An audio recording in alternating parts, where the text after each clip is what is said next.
Rada bi se zahvalila vsem volivkam in volivcem, ki so šli na volišča in glasovali zame.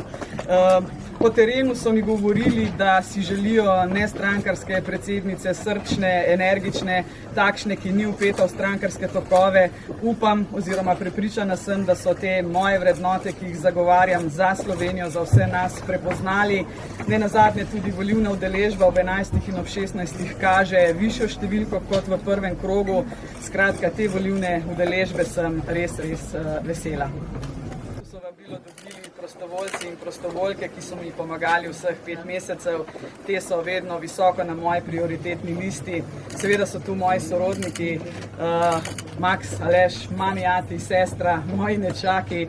Vsi so mi stali ob strani. Vsi ti, ki ste danes tukaj, ste iskreno celo to pot verjeli vame, za kar vam bom večno in neskončno hvaležna.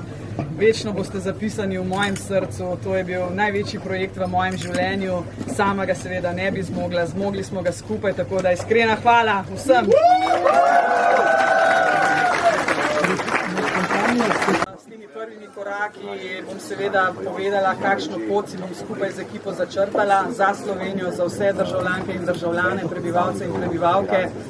Lahko vam namignem, da bo eden mojih prvih korakov ta, da bom v predsedniško palačo povabila vse predsednike parlamentarnih strank.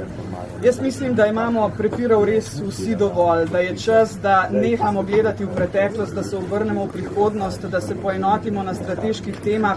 Le tako bo lahko Slovenija dosegla cilje, ki si jih je zadala. Zdi se, da včasih malce nazaduje zaradi teh strankarskih prepirov.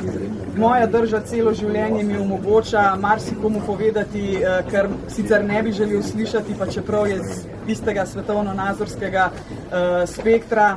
Želim si biti res predsednica, ki bo gojila kulturo dialoga, ki bo delala na tem, da se bomo poenotili in vsi skupaj, levi, desni, zeleni, rumeni, stari, mladi, poenotili in da vsi skupaj lahko resnično naredimo nekaj za to našo prelepo domovino.